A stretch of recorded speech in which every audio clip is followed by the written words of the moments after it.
You see that red bullseye, and you think happy place. You think high-end aesthetics at big box prices. But your wallet is actually being played by a system designed to keep you from ever finding the real deals. Most shoppers see a 70% off sticker and think they've won. They haven't. In fact, if you're buying something the moment you see that red tag, you might be leaving 30 to 40% more savings on the table just because you didn't know how to read a 2-digit code in the corner of a label. I spent 15 years inside the red vest machine, climbing from the 4 a.m. stocking shifts all the way to managing multi-million-dollar store budgets. I've been the one holding the pricing gun, and I've been the one in the back office looking at the spreadsheets that dictate exactly when we're going to lower the price on that air fryer you've been eyeing. There is a massive gap between what Target tells you is a sale and what we, as employees, know is a clearance countdown. The truth is, Target is the king of psychological pricing. They don't just want you to buy, they want you to feel a sense of urgency. But once you understand the rhythm of the store, that urgency disappears. You realize that the scarcity you're feeling is actually a carefully manufactured schedule. If you've ever walked into an aisle and wondered why everything is suddenly on sale on a Tuesday, but was full price on Sunday, stick with me. I'm going to pull back the curtain on the things my former colleagues are literally coached not to volunteer. And look, if you find yourself saving $50 on your next run because of this, do me a favor and hit that subscribe button. It helps me keep these retail giants honest.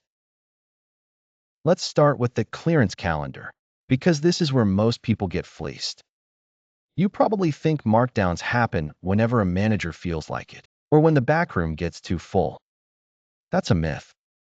Target operates on a strict, department-specific weekly markdown schedule. If you're shopping for electronics on a Monday, you're paying yesterday's prices. Inside the store, we have a specific path we follow. Monday is generally the day for electronics, kids' clothing, and stationery. If you want the best deals on a new pair of headphones or back-to-school gear, showing up on a Sunday is a rookie mistake. By Tuesday, we're moving on to women's clothing and essentials. Wednesday? That's the home day. Furniture, linens, and all those decorative pillows you don't actually need but really want. Thursday is for shoes, toys, and sporting goods. And Friday is the big one: auto, cosmetics, and jewelry. But it gets deeper than just the day of the week. You've got to look at the numbers in the top right-hand corner of those red clearance stickers. This is the secret code that tells you if the price is going to drop again or if this is the end of the line. Most shoppers just see the big, bold price in the middle. They ignore the tiny number in the corner, usually a 30, 50, or 70. That number represents the percentage of the original price that has been sliced off. But here is the secret. Target almost never goes straight to 70. They tier it.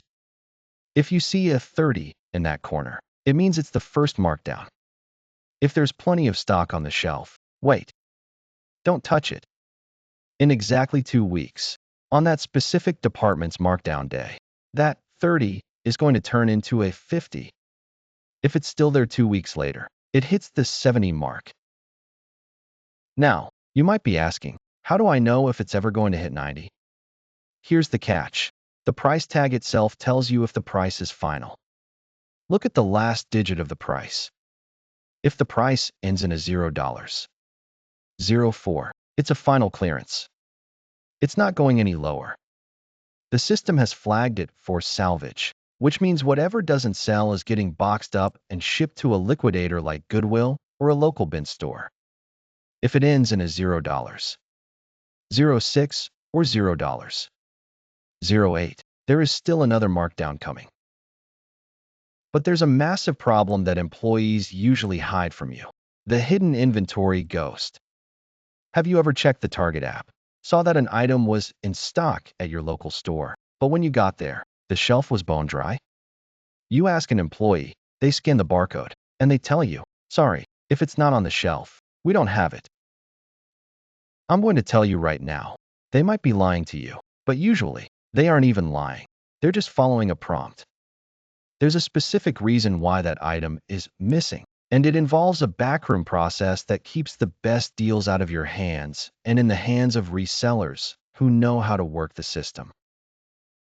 When we do a pull from the backroom, items often get stuck in what we call reshop bins or guest service carts.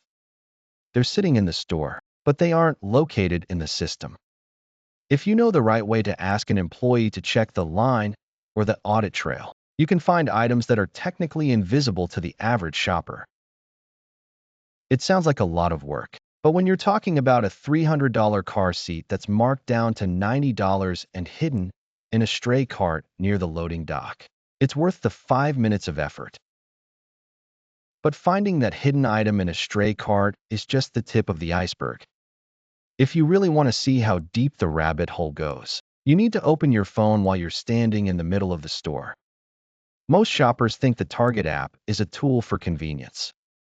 In reality, it can be a tool for geofencing, a fancy retail term for charging you more just because you're physically inside the building. Here's the secret. Target's app often detects when you've crossed the threshold into their parking lot. Once your GPS pings, the price for that vacuum or coffee maker in your save for later list might suddenly jump by $5 or $10. We used to call it the convenience tax. The logic is simple.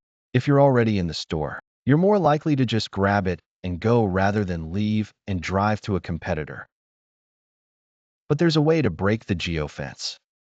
If you turn off your location services or switch to cellular data instead of the store's guest Wi-Fi, you'll often see the price drop back down to the target rate.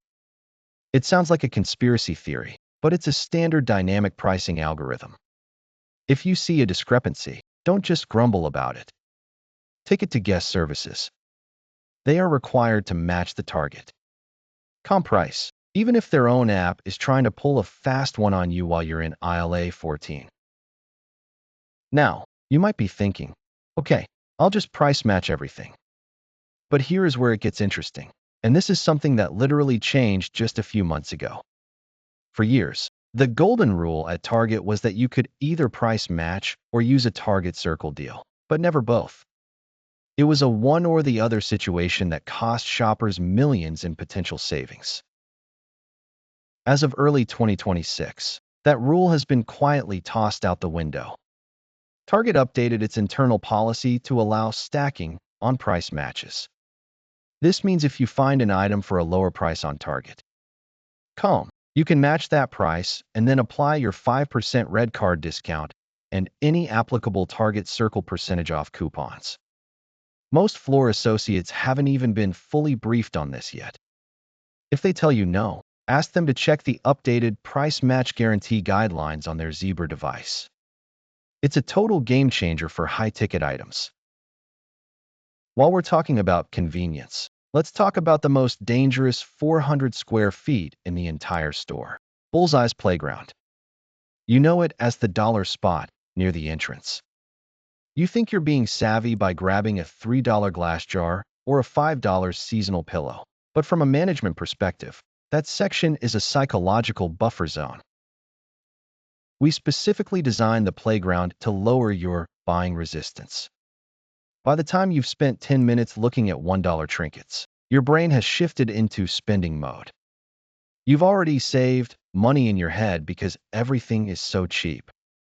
This makes you significantly more likely to overlook the fact that the groceries and home goods in the back of the store are marked up to compensate for those low-margin dollar items. Here's the employee secret for the playground. The inventory there is almost never restocked. Once a drop happens, that's it. If you see something you like, you have to grab it then. But, and this is a big but, those items almost never go on clearance because the salvage value is too low. Instead, we're coached to purge the section every few weeks to make room for the next holiday. If you see an employee with a flatbed cart clearing out the dollar spot, that is your cue to ask if they're heading to the mark out of stock bin. Sometimes, if a manager is having a good day, they'll let you take the remaining items at a massive as-is discount just to keep them from having to process the paperwork. But it gets even more calculated when you move into the power aisles. You know those end caps that face the main racetrack of the store? Those aren't just for featured products. They are test zones. If we notice a specific brand isn't moving on the main shelf, we'll move it to an end cap at full price just to see if the visibility alone will trick you into thinking it's a deal. The secret? Never buy from an end cap unless it has that red or yellow sticker we talked about earlier. If the sign just says great value or new arrival, you're likely paying a premium for the convenience of not having to walk 10 feet into the actual aisle. I know this sounds like a lot to keep track of, but once you see the pattern, you can't unsee it. And speaking of things you can't unsee, we haven't even touched on the internal audit secrets. The reason why your local store might be hiding the best clearance items in the most unshoppable parts of the building. If you think you've seen every deal just by walking the perimeter, you're missing the ghost clearance. Every store has those awkward, middle-of-nowhere aisles, usually near the luggage or the back of the stationery department, where we stash the items that don't fit a specific category but need to go. But here is the real kicker. The best deals are often hiding in plain sight on the top shelf. Most shoppers only look at eye level. But in 2026, with Target shifting more labor toward filling online orders, the floor staff doesn't always have time to properly zone the clearance. I've seen $200 Lego sets and high-end air purifiers sitting on that dusty top shelf, marked down to 70% off, simply because they were overstock that never got a proper home. If you see a box that looks out of place or doesn't have a price tag, don't assume it's full price. Use the scanners. Or better yet, use the take a photo trick. Take a picture of the barcode and scan your phone screen at the kiosk so you don't have to lug a heavy box across the store just to find out it's $10. But there's a clock ticking on every item you see with a red tag. We call it salvage death row. Remember those price codes ending in 04. Once an item hits that price, it's technically dead to Target. In fact, just this past January, corporate made a massive shift. They pushed the big post-holiday salvage date back to January 9th, catching a lot of seasoned deal hunters off guard. When an item goes salvage, it doesn't just get thrown away. It gets boxed up and sold by the pound to liquidators. If you've ever wondered why your local Goodwill or bin store suddenly has a mountain of brand new Target bedding or hearth and hand decor, that's why. If you see an item you love and it's at 70% off, do not wait for 90%. Once the system flips it to salvage, an employee is literally required to pull it off the shelf, even if you're standing there with it in your hand. Now, you might be asking, what if the deal is so good it's already sold out? Most people just walk away disappointed. But here's the secret weapon, the rain check.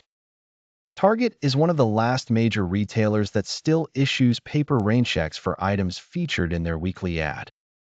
If that doorbuster, TV, or the specific brand of diapers on sale is gone, don't just leave. Go to guest services and ask for a rain check. It entitles you to that sale price for the next 30 to 45 days, and it's valid at any Target store. It's the ultimate way to freeze a sale price when the rest of the world is fighting over the last box. You've probably also noticed the store feels a bit different lately. That's because of the new 10 to 4 policy corporate rolled out for 2026. Employees are now mandated to smile and greet you if you're within 10 feet, and offer help if you're within 4. While some see this as just corporate fluff, savvy shoppers use it as an opening. Since morale can be a bit thin with the recent corporate restructuring, being the kind shopper goes a long way. When an employee hits you with that 10 to 4 greeting, don't just say, "I'm fine." That is your window to ask the inventory audit question. Ask them to check their Zebra device for the on-hand count versus the sales floor count. If those numbers don't match, it means the item is in the back, in a reshop bin, or sitting on a pallet. because they're literally graded on their guest interaction now. They are much more likely to actually go hunting for you than they were 2 years ago.